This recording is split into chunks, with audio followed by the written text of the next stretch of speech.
दोस्तों, इसी मुल्क के अंदर पिछले 10 सालों से शोभा यात्रा के नाम पर उत्पात काटा गया और जब जब जांच हुई तो जांच से पहले ही खास तौर पर मुसलमान यानी विशेष समुदाय के लोगों को जिम्मेदार बताते हुए उनके मकान, दुकान, तमाम इमारतों को गिरा दिया गया, जमींदोज किया गया और जो हुड़दंगी थे, उत्पाती थे, वो तालियां पीटते रहे।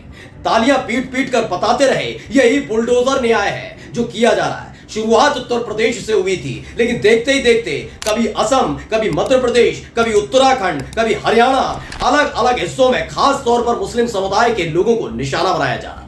यह पूरे देश, पूरी दुनिया ने देखा था कैसे नफरत का माहौल पैदा हो गया था। लेकिन कहते हैं ना कि लगेगी आग तो आएगा आशियाना तुम्हारा भी इज्जत में, और आ गया है। ये जो हुड़दंगी, जो उत्पाती जश्न मनाया करते थे, मुसलमानों के घर टूट जाने पर, उनके घरों को जमींदोज कर देने पर, उनकी जिंदगी को तबाह कर देने पर सरकारी कार्रवाई पर ताली बजाने वाले अब खुद पीड़ित हो गए। डंके की चोट पर कहने लगे हैं कि हाँ मैं था अंधभक्त, हाँ अंधभक्ति की मिली सजा, जो मेरे घर को तोड़ा गया, मेरे मकान को तोड़ा गया, मेरे होटल को तोड़ा गया, ये इसकी सजा है कि मैंने मुसलमानों के टूटते हुए घर पर जश्न मनाया था। आज वही हालत मेरी है। नमस्कार, मैं हूं प्रज्वल गौतम और आप देख रहे हैं द हिंदुस्तान पोस्ट। आपने तो देखा ही है ना 10 साल में क्या हुआ। दिल्ली में शोभा यात्रा, क्या हुआ? अचानक से उत्पाती आए, जिम्मेदार मुसलमान, तोड़ दिया गया मस्जिद तोड़ी गई थी। आगे बढ़ते हैं, हरियाणा, नूह, याद होगा पिछले ही बरस किस तरीके से वहां शोभा यात्रा के नाम पर उत्पात काटा गया। मेवात के रहने वाले हिंदू और मुस्लिम दोनों ने यह बताया कि बाहर से आए थे उत्पाती, हाथ में झंडा लेकर धार्मिक, और वहां पर उत्पात काट रहे थे। लेकिन वहां के प्रशासन ने, जहां बीजेपी की सरकार है, डंके की चोट पर क्या किया?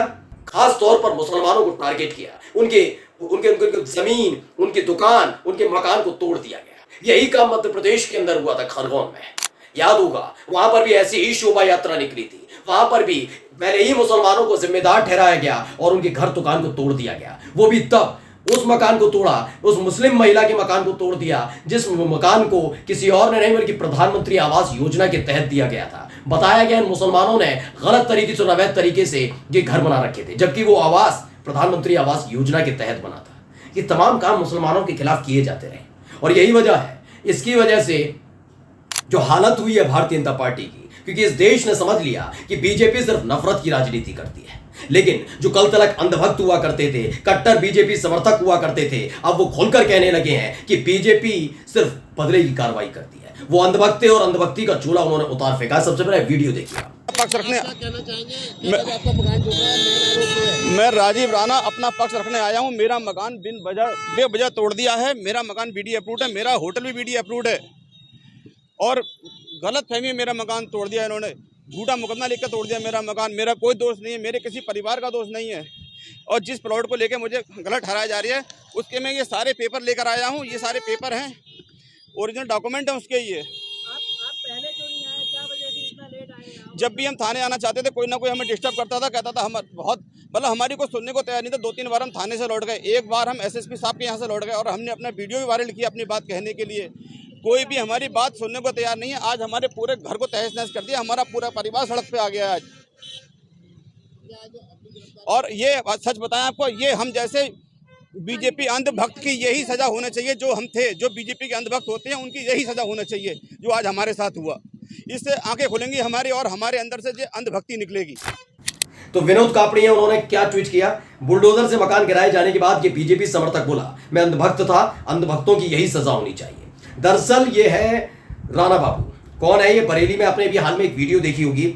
उस वीडियो में आपने देखा होगा कि लगातार फायरिंग हो रही है, एक जमीन को, एक प्लॉट को लेकर फायरिंग हो रही थी। रिपोर्ट दर्ज की गई और उसके बाद राजीव राणा जो एक पक्ष है उसके होटल पर चला दिया गया, घर होटल पर बुलडोजर चला दिया।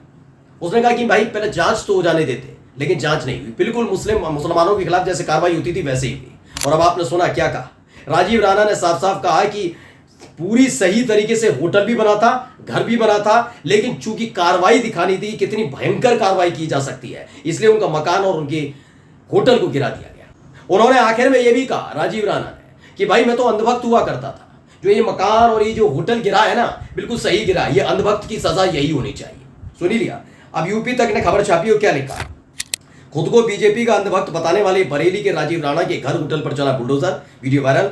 22 जून शनिवार को बरेली के इज्जत नगर थाना क्षेत्र के पीलीभीत रोड पर प्लॉट के कब्जे को लेकर एक गैंग वॉर देखने को मिली थी। दोनों पक्षों के 100 से ज्यादा लोग सड़क पर हथियारों के साथ उतरे थे और सरेआम गोलियां चली थी। अब इस मामले में लगातार एक्शन जारी है जो चर्चाओं में बना हुआ है। क्या है देखिए खबर। बरेली में प्लॉट कब्जे को लेकर गैंग वॉर के आरोपी एक शख्स राजीव राणा का वीडियो वायरल हो रहा है। राजीव राणा के घर और होटल पर प्रशासन का बुलडोजर भी चला। इस वीडियो में राजीव राणा को यह कहते हुए सुना और देखा जा सकता है कि वो बीजेपी के अंधभक्त है और अंधभक्तों के साथ ऐसी ही होना चाहिए।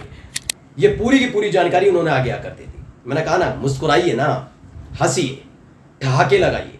क्यों? क्योंकि कर्नाटक में बीजेपी की सरकार के दौरान छोटी छोटी मासूम बच्चियां जो हिजाब पहनकर निकलती थी, उनके हिजाब को खींचा जाता था। याद है आपको? ये 2 बरस पुरानी खबर जरूर बता रहा हूं, लेकिन याद करिएगा। उन बच्चियों ने आंदोलन किया तो उनको पूरी तरह से प्रतिबंधित कर दिया कि किसी भी कीमत पर स्कूल में हिजाब पहनकर नहीं आएगी। यानी हिंदूवादी संगठन के गुंडे लफंगों के पक्ष में फैसला सुनाया। ये काम हुआ इस देश के अंदर। महिलाओं की सुरक्षा का ढिंडोरा पीटने वाले हमारे मोदी, उन्हीं की पार्टी कर्नाटक में थी उसमें। और हिंदूवादी संगठन के लफंगे गले में भगवा गमछा डालकर मुस्लिम महिलाओं के साथ, मुस्लिम बच्चियों के साथ बदसलूकी कर रहे थे। याद होगा हरियाणा के नूह में किस तरीके से मुस्लिम बुजुर्गों को खींच लिया, दाढ़ी नोची जाती थी। कहा जाता था ये गो तस्कर है, जबरदस्ती उनके घर में घुस रहे हैं, खींच कर ला रहे हैं, गाड़ी में डालकर ले जा रहे हैं, मार रहे हैं, कूट रहे हैं, उसकी वीडियो बना रहे हैं, सोशल मीडिया पर डाल रहे हैं। और पुलिस कोई कार्रवाई नहीं कर पा रही क्योंकि बीजेपी की सरकार हरियाणा, मुस्लिम बुजुर्गों की दाढ़ियां नोची गई हैं। छोटे छोटे बच्चे जालीदार टोपी पहनकर निकलते थे, उनकी टोपियां उड़ा दी जाती थी। ये काम इस देश ने देखा है कैसे हुआ है। हमने ही देखा है कि कैसे मस्जिद के सामने से निकल रही थी शोभा यात्रा, तो शोभा यात्रा में शामिल गुंडे लफंगे मवाली ये लंपट चढ़ जाते थे गुंबद पर, वहां पर भगवा झंडा लहरा देते थे। ये तमाम काम किए गए और जब जब इसके खिलाफ आवाज उठाई गई तो उत्पात का रंग देकर इन मुसलमानों के खिलाफ ही कार्रवाई कर दी गई। तब बड़े मुस्कुराए थे सब लोग, वाह वाह क्या कार्रवाई हुई है, यही है बुलडोजर न्याय।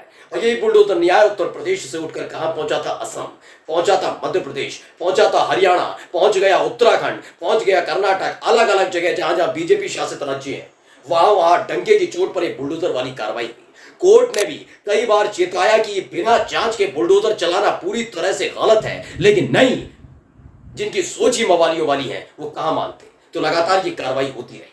मैंने शुरुआत में कहा ना, जो लोग ये सोचते रहे कि क्या होगा, कुछ नहीं हो सकता, मुसलमान तो ऐसे ही जाएंगे, जब तक बीजेपी है मुसलमानों के खिलाफ ऐसे ही कार्रवाई होगी। लेकिन मैं तब भी कहता था और आज भी कहता हूं कि आज मुसलमानों के खिलाफ हो रही कार्रवाई पर आप खुश हो रहे हैं, लेकिन याद रखिए अगला नंबर आपका होगा, क्योंकि मनवड़ लोग जब उनको कोई नहीं मिलता तो वो अपने ही लोगों को निशाना बनाते हैं। और देखिए खुद अंधभक्त एक बीजेपी के कट्टर समर्थक ने बता दिया कि उसका मकान, उसका होटल सब वैध तरीके से बना है, नक्शा पास है, नगर निगम का तमाम चीजें उसने कागज दिखाए, लेकिन फिर भी उसके होटल और घर को नहीं छोड़ा गया, उसको तोड़ दिया गया।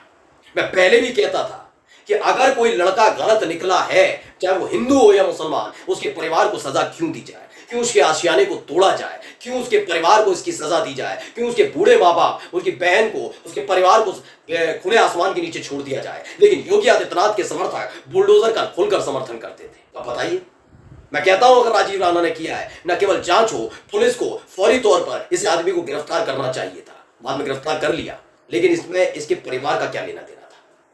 बिना जांच के ये बुलडोजर वाली कार्रवाई का जश्न मनाया करते थे, आज वो माथा पीट रहे हैं, आज पीट रहे हैं छाती, करते हैं विलाप कि हाँ वो गलत पार्टी का साथ देते थे और गलत पार्टी जो और गलत करती थी उसका समर्थन करते थे। इसके लिए वो बहुत बुरी तरीके से निराश है। नमस्कार।